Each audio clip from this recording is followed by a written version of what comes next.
você que acompanha a programação da TV Câmara Guarulhos, seja bem-vindo a mais um Câmara em Pauta.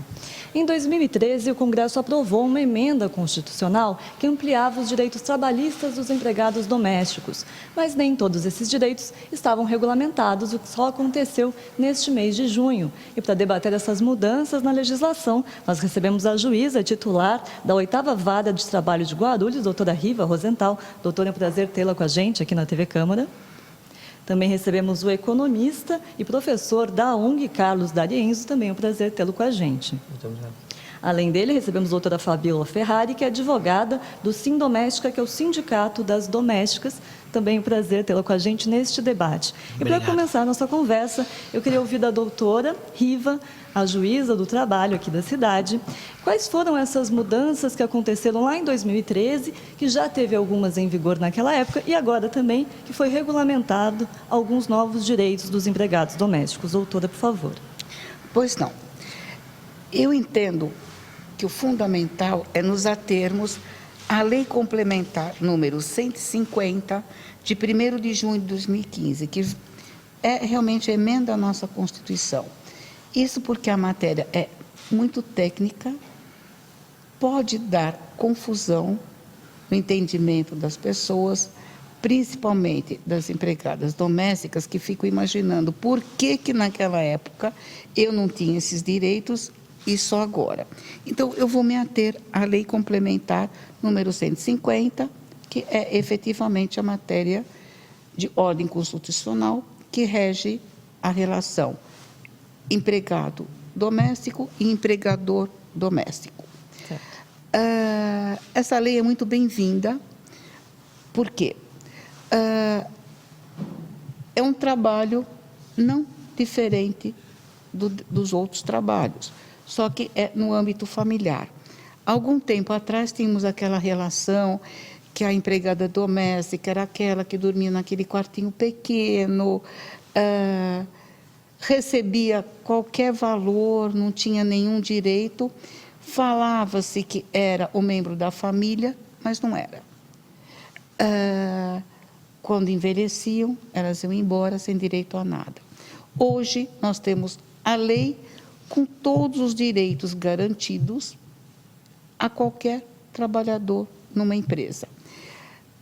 A lei complementar, já no seu artigo 1º, ela já define o que é o empregado doméstico. Eu vou ler para não dar margem a nenhuma interpretação diversa. Artigo 1º. Ao empregado doméstico, assim considerado aquele que presta serviços de forma contínua, subordinada, onerosa e pessoal e de finalidade não lucrativa, a pessoa ou a família no âmbito residencial destas. Por mais de 2 dias da semana, aplica-se tudo que está nessa lei. Se tiver alguma dúvida, eu gostaria que me esclarecessem. Mas é o seguinte, a pessoa, tem que ser pessoa física, evidentemente, que trabalhar mais 2 dias é considerada empregada doméstica. Recebe pelo trabalho dela. Tem subordinação, ou seja, ela tem horário para chegar, horário para ir embora. Tem que ser registrada. Tem que existir um contrato de trabalho registrado. Tem que se recolher o INSS dela. Tem que se recolher o fundo de garantia da empregada, porque quando ela for embora, ela vai ter o meio de sobreviver, isto se ela for despedida sem justa causa. O principal, acabou-se a exploração, ou seja, ela vai ter 8 horas de trabalho diário ou 44 horas semanais. E vai ter, no mínimo, 1 hora de pausa legal, ou seja, ela vai parar para comer, para descansar e volta para o trabalho. Ela vai ter a garantia, se sofrer um acidente de trabalho, de ter a estabilidade. Se ficar grávida, também. Muitos já faziam isso, dão as férias de 30 dias, depois de 1 ano, acrescidas do terço, recebe 13º, e, como todo o direito, é uma única moeda, frente e verso, há direitos e obrigações. A empregada doméstica não pode relaxar com o serviço, ela tem que ser honesta, isso a grande maioria são, tem que ser respeitosa, se faltar ela tem que justificar através do atestado médico. Por sua vez, o empregador também, hoje já é uma outra pessoa, uma outra relação, ou seja, tem que tratar com respeito, tem que tratar com educação, não pode exigir mais dela aquilo que ela tem condições orgânicas de fazer. Ou seja, não vai fazê-la carregar um monte de peso. Se ela for mexer com lixo, embora não exista o adicional de insalubridade, é recomendável que se dê luvas para ela, para proteger a saúde dela. Outra coisa, Cândida também não é insalubridade, mas faz mal para o pulmão. Muitos empregadores não usam produtos de limpeza com cloro, mas se usar, recomenda-se o uso de máscara, preserva a saúde da pessoa que está fazendo a sua alimentação, cuidando da sua saúde, cuidando da sua casa, da sua moradia. E sempre vai existir aquela relação de afeto, porque é sempre no âmbito familiar. Basicamente, esses são os direitos de todos os empregados nas empresas, as obrigações das empresas também perante seus empregados, e agora a doméstica, esses direitos e obrigações foram estendidos. Esse é um resumo muito simples da lei complementar. A lei complementar. Doutora Fabíola, para o Sindicato das Domésticas é uma conquista bastante importante. A doutora falava quem são esses empregados, mas até para facilitar, muita gente pensa que é só aquela pessoa que vai fazer a faxina na sua casa, mas não. A babá também está inclusa, de repente um motorista, todo mundo que trabalha nesse âmbito, né? Exatamente. Na verdade, assim, cuidador de idoso, né?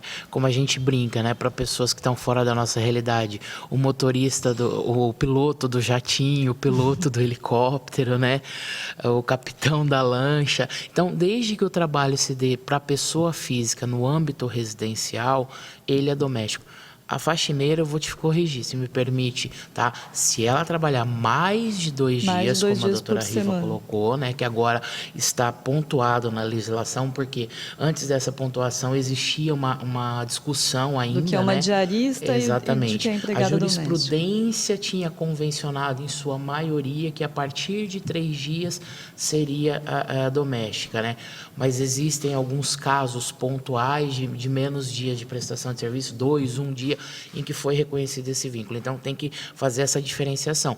Para ter acesso aos direitos da nova lei, tem que ser doméstica, a partir de 3 dias de serviço para um mesmo empregador, tá? E é óbvio que o sindicato, o nosso sindicato já está aí desde 1997 na luta, viemos acompanhando algumas alterações que tiveram no decorrer dos anos. Para a gente, a emenda constitucional foi, de fato, uma grande vitória para a categoria. Carlos, agora em contraponto a esses direitos conquistados pelas domésticas, uma pessoa que emprega um empregador tem um impacto grande no orçamento familiar, porque agora teremos novas contribuições. Bom, como economista, eu tenho que observar o conjunto do nosso país. Antes de mais nada, eu considero um avanço, né, a formalização desse mercado de trabalho. Se observarmos, nós estamos no começo do século XXI e ainda estamos discutindo se vamos ou não formalizar a condição de trabalho de uma determinada categoria. Então, é um avanço antes de mais nada. Também, como economista, eu acho muito prematuro ainda para analisar o impacto, né, dessas mudanças no âmbito da economia, das finanças, das famílias.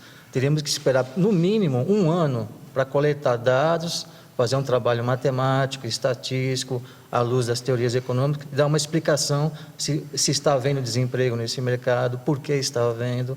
Num primeiro momento, a situação da economia brasileira atualmente não é muito boa. Nós não estamos crescendo, portanto, a renda não está crescendo, o emprego não está aumentando, ao contrário, começa a haver um desemprego, as famílias têm o seu orçamento mais equilibrado, mais apertado, mais enxuto, e começa a fazer o quê? A cortar gastos, mas não necessariamente cortar no âmbito do trabalhador doméstico, da empregada doméstica, sobretudo, porque, como disse muito bem a doutora Riva, trata-se do quê? Numa relação de pessoa a pessoa, muito, muito próxima, né? É um profissional que está no seio da família. Portanto, mesmo do ponto de vista da economia, não é questão de trocar o produto A pelo produto B, que é mais barato, né? As pessoas vão pensar muito antes de se desfazerem, né, desses profissionais. Né? É um serviço que é bastante individual. Exato, é assim como nós não, assim como temos o cuidado, né, de preciso de um advogado.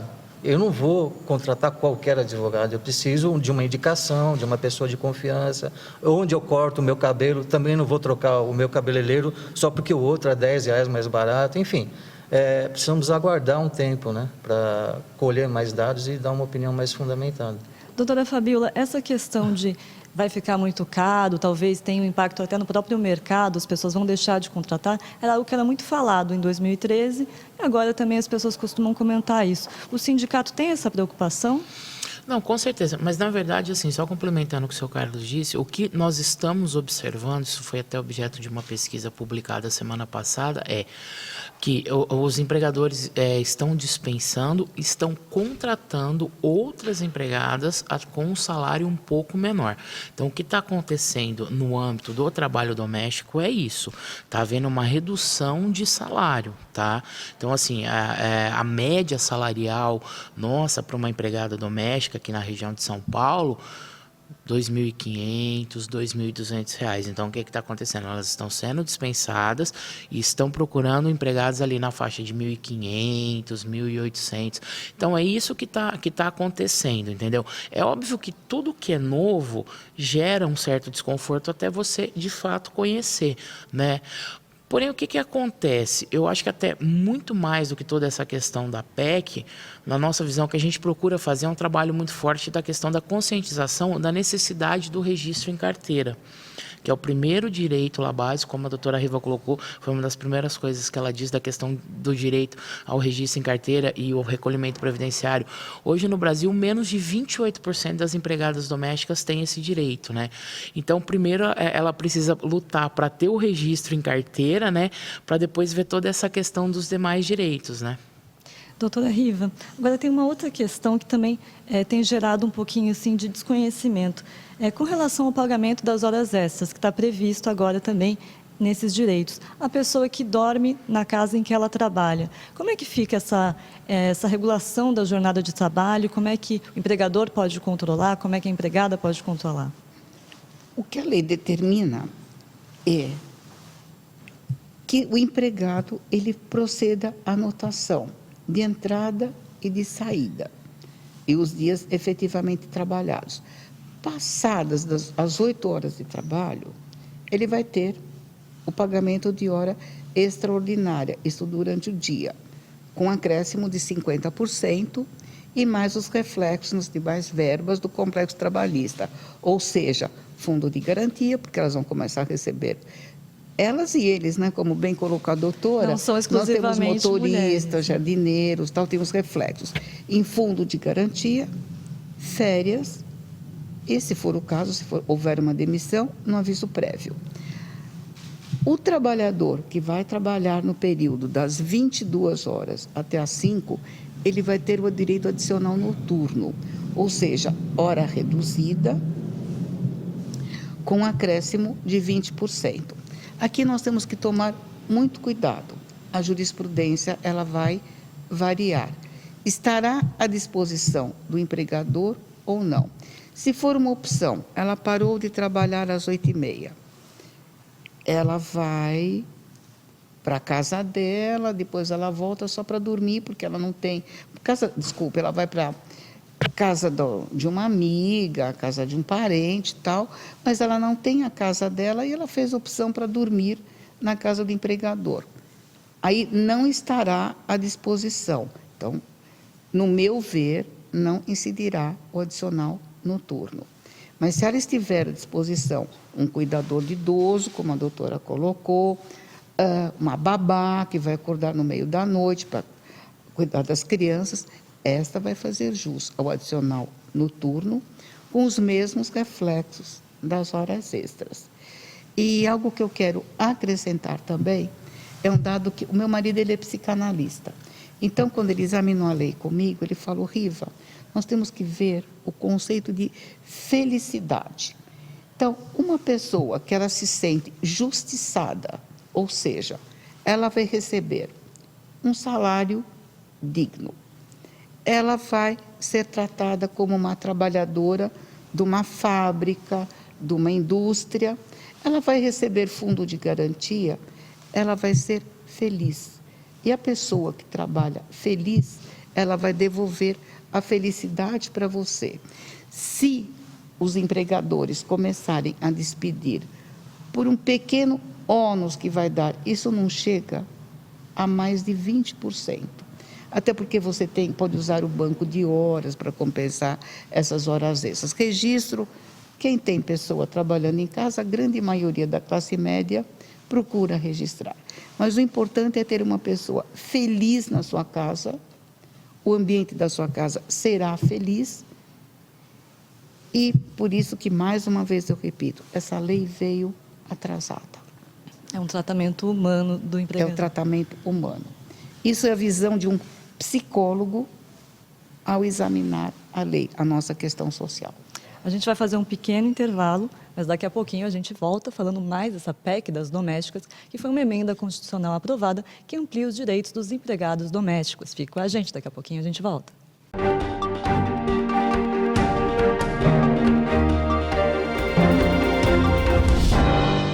Queria parabenizar a TV Câmara, parabenizar aqui o presidente e todos os vereadores pelo trabalho que vem sendo feito, e espero que vocês possam continuar contribuindo cada vez mais para levar informação à nossa população e permitir que o cidadão possa participar, dando opiniões, sugestões e ajudando a construir a cidade. E parabéns pela qualidade, porque eu estava dizendo agora há pouco, vez ou outra estou por aí no trânsito, às vezes até fora de Guarulhos, e aí ligo o celular pela internet, sintonizo, acompanho. Então, a gente fica feliz quando vê essas coisas, porque significa que esse esforço que vocês estão fazendo aqui, tem muita gente que vocês nem estão sabendo, mas que estão do outro lado, acompanhando para e passo tudo que acontece no Legislativo e tudo que acontece na cidade. Parabéns, sucesso, e já nasceu bem.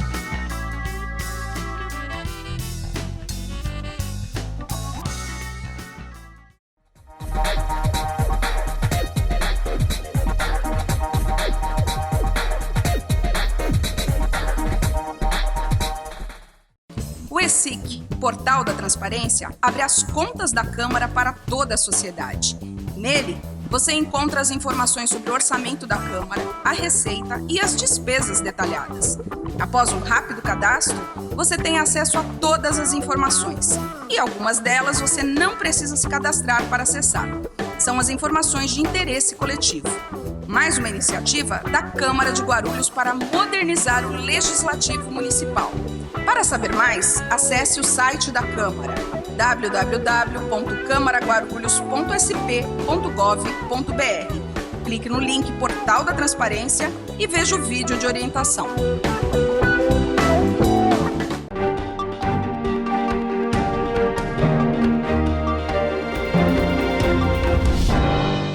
Voltamos com o Câmara em Pauta, hoje falando sobre essa ampliação de direitos trabalhistas para os empregados domésticos.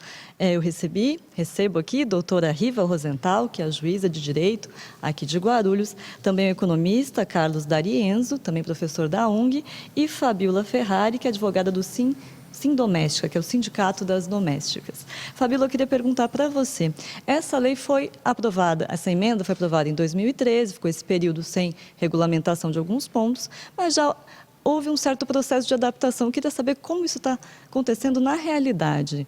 Tem sido difícil, essas mudanças estão difíceis, os empregadores têm aceitado, como é que tem sido a situação? Na verdade, assim, os empregadores, quando eles procuram o sindicato, é porque eles querem fazer tudo certo. Essa que é a grande verdade, né?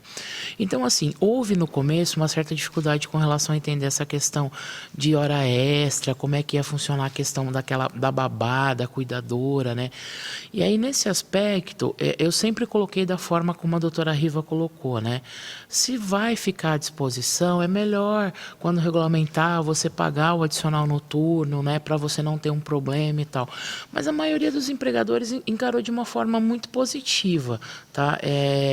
Eles vêm fazendo muitos na nossa região de atuação, já inclusive recolhem o fundo de garantia para as empregadas domésticas, tá? Pagam o adicional noturno para as cuidadoras de idosos, algumas babás, que são o caso.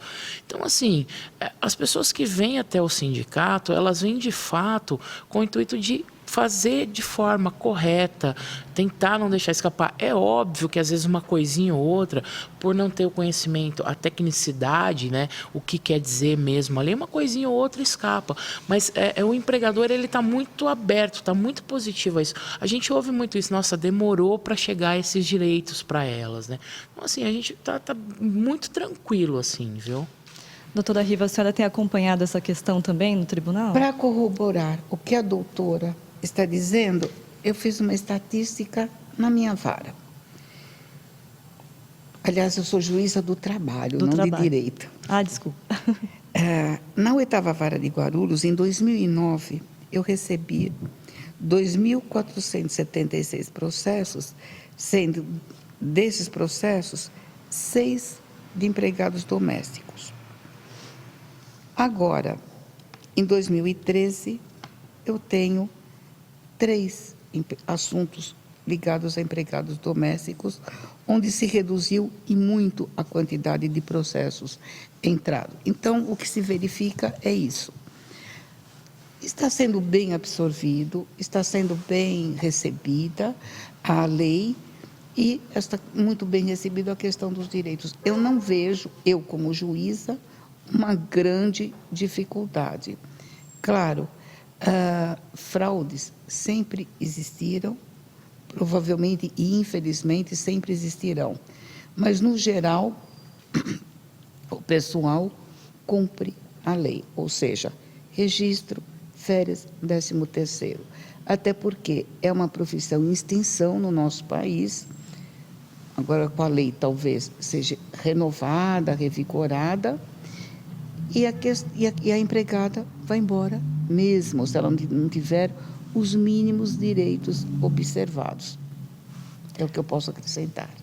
Carlos, com relação ainda ao orçamento familiar, antes da pessoa contratar um empregado doméstico, é preciso colocar na balança também agora essa necessidade de formalização, todos os gastos que ela vai ter, cuidados que a pessoa precisa tomar para garantir que vai se enquadrar dentro do seu orçamento? Sim, como observou a doutora Fabíola, de modo geral, as famílias elas não são muito acostumadas a administrar, digamos, de modo mais técnico, científico, o próprio orçamento familiar. Então, elas precisam sim fazer essa consideração desse custo adicional.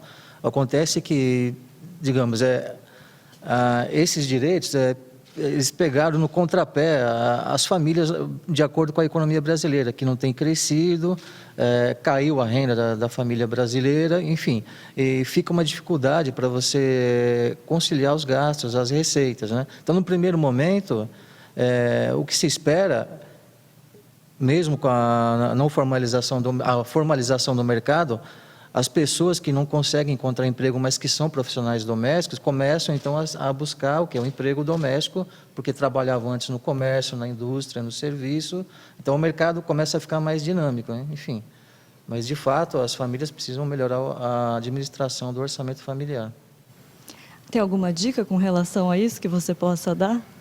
O básico, fazer uma planilha. Normalmente as famílias têm um computador em casa, fazer uma planilha. Receitas e despesas. Receita para alimentação, vestuário, receita para despesa com empregado doméstico e fazer adequação, cortar os gastos, né, considerados desnecessários, né? É o que a classe média já vem fazendo, né? Então, ela já tem cortado ida ao cinema, ao shopping, ao restaurante, o orçamento está um pouco mais apertado. Mas eu não creio que esse seja um motivo para, digamos, pensar em demissão em massa no curto prazo. Porque em economia, curto prazo pode ser considerado no mínimo 1 ano. Então, nós temos que esperar passar 1 ano para colher os dados, fazer uma nova análise. Poder analisar como é que vai ser o impacto disso. Sim, na exato. sociedade. Doutora Riva, a gente falou bem brevemente sobre essa questão da diarista e da diferença entre uma diarista e um empregado doméstico, e vai ter todos esses direitos. Eu queria frisar, essa questão de 2 dias por semana é o máximo que uma diarista, ou 2 dias já configuram uma empregada doméstica?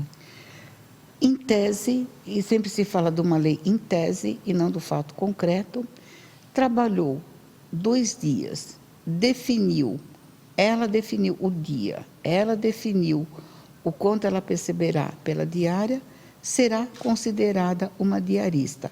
Mas eu já li jurisprudência que a empregada trabalhou, a faxineira trabalhou 2 dias na semana por 15 anos e deram vínculo trabalhista, ou seja, de empregada doméstica. Mas tudo tem uma questão de fato a ser analisada. É um pouco subjetivo, então. Não, é objetivo, mas é a questão de fato. Você tem que examinar o caso concreto. Caso a caso. Cada caso. Em tese, trabalhou 2 vezes na semana, ela é faxineira.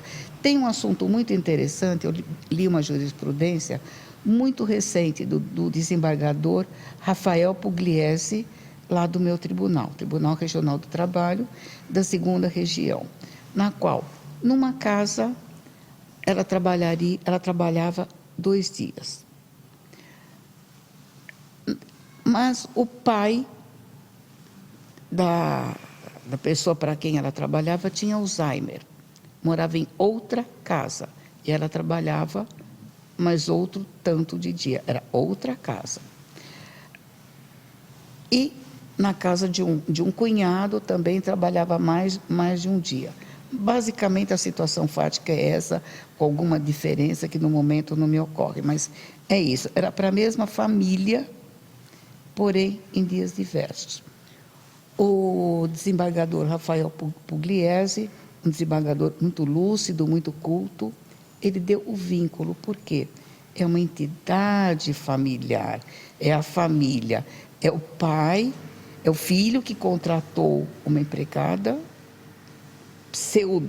uma cuidadora pseudo-doméstica, ia trabalhar com o pai 1 dia, com o cunhado 1 dia e com ele 2 dias. Ou seja, para a família, ela trabalhava 4 dias na semana. É um empregado doméstico.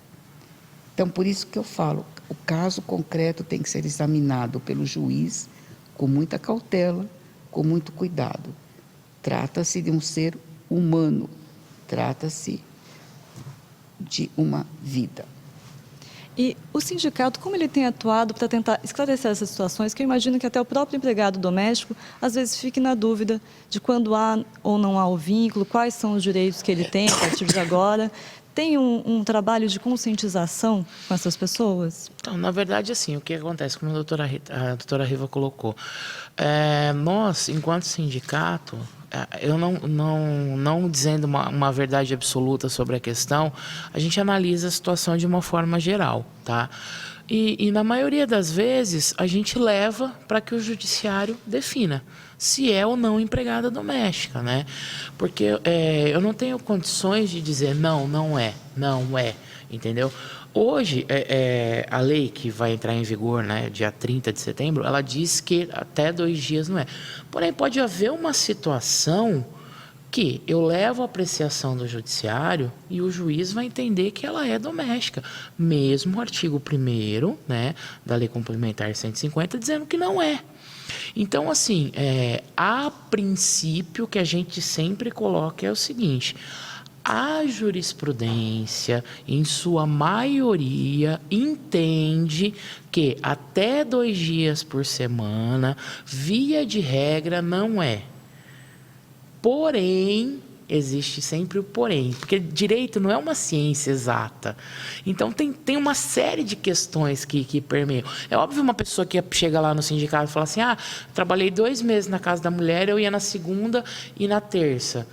Olha, 2 meses, não deu tempo de você caracterizar uma continuidade na prestação de serviço. É muito difícil o judiciário dar o que você está pretendendo. Agora, uma pessoa que vai lá, como a doutora colocou, trabalhou 10, 15, 18 anos, é uma outra situação, né? Então, assim, via de regra, a gente coloca dessa forma. Em tese, você não é. Mas vamos analisar o caso concreto, vamos entrar com o processo, né? E torcer para pegar no tribunal uma desembargadora igual a doutora Riva. Que tem um lado mais humano aflorado. Exatamente. Com relação à terceirização de serviço, Carlos, isso também é uma realidade? Empresas que vão disponibilizar uma diarista diferente a cada dia, Exato. isso tende a crescer no mercado, mudar um pouquinho o perfil? A gente trata com possibilidades. É uma possibilidade, eu diria, concreta. Nós vamos assistir o quê? O surgimento de empresas que vão terceirizar esses profissionais. Essas empresas vão arcar com os custos, né, de previdenciários, etc., e veremos o quê? A profissionalização dessas pessoas, né? Essa é a tendência. O que já acontece, se me permite, já é bem comum. Só que aí eu quero ver, assim, guardar as devidas proporções, se acontecer dessa empresa sumir, como acontece muito com empresas de terceirização. A senhora já imaginou, doutora Riva? A gente com uma ação pedindo responsabilidade subsidiária e colocar vários empregadores lá, como a coisa vai chegar. E caminha para isso, como o Carlos disse. Isso já acontece muito, já tem várias empresas que atuam dessa forma. Também precisa tomar cuidado com isso. Sim, exatamente. Doutora Riva, como a própria Fabíola falou, essa é uma área que ainda tem bastante informalidade. Para o empregador interessado em agora se formalizar e também para empregados domésticos que têm dúvida se estão recebendo todos os direitos, qual que é o caminho que eles podem tomar, procurar o judiciário? Eu queria que a senhora orientasse o nosso telespectador. O judiciário, a pessoa só vai procurar se existe um litígio. E não é sempre que existe o litígio. Eu mostrei a quantidade de processos que realmente são pequenos.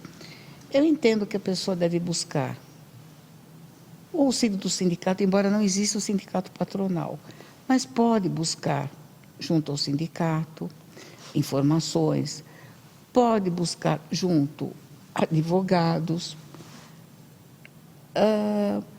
Estão sendo promovidas várias palestras, a pessoa tem que ficar atenta e, principalmente, por exemplo, esse trabalho que os senhores estão fazendo já é um trabalho de orientação.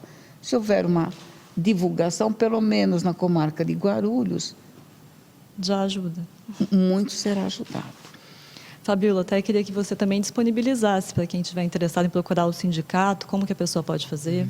Doutora, só se me permitir a correção, nós temos 2 sindicatos aqui no estado de São Paulo de empregadores domésticos. Nós temos o CEDESP, que é o Sindicato dos Empregadores Domésticos de São Paulo, que pega aqui, digamos, a região que compreende seria o Tribunal Regional do Trabalho da 2ª Região. Nós temos o SEDECAR, que é o de Campinas, que em tese pegaria a 15ª Região.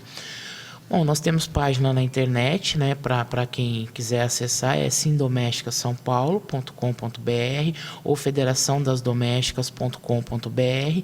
O sindicato fica lá bem no centrão de São Paulo. Nossa, me fugiu o nome da rua, que próximo à Estação da Luz ali, depois entendeu? a gente coloca a rua, não tem problema.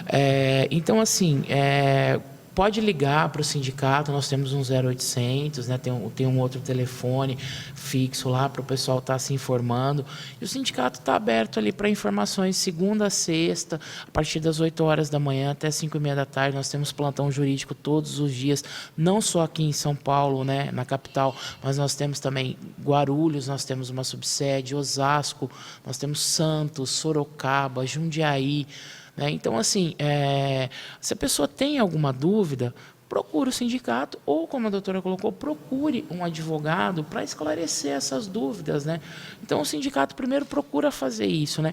E muitas vezes, antes de levar ao judiciário, porque a gente sabe o número de processos que eles têm, a gente tenta uma composição lá dentro do sindicato. Tem uma conciliação. Exatamente, também, né? Desde que a situação esteja como a lei determina, que ela tenha registro em carteira, que o INSS esteja recolhido, né? Que não tenha nenhuma dessa questão. Porque se não tiver, de fato, a gente vai ter que levar essa questão para o judiciário, né? Para ela poder ter esse amparo. Então, assim, o caminho é esse. Se você tem alguma dúvida, procure o seu sindicato ou procure um advogado de sua confiança e esclareça suas dúvidas, né? Tá certo. Eu queria agradecer a participação de todos. Doutora Riva Rosenthal, que é a juíza titular da 8ª Vara do Trabalho de Guarulhos. Foi um prazer tê-la aqui com a gente, esclarecendo essa situação. Também gostaria de agradecer Carlos D'Arienzo, que é economista e professor da UNG. Foi um prazer. Obrigado. E também a doutora Fabíola Ferrari, que é advogada do Sim Doméstica. Foi Nós ótimo. agradecemos o espaço e estamos à disposição. Muito obrigada. Espero que vocês tenham gostado. Esclarecer um pouquinho essa situação da ampliação de direitos trabalhistas dos empregados domésticos. O Câmara em Pauta fica por aqui, mas continue acompanhando a nossa programação. A gente se vê numa próxima oportunidade. Tchau.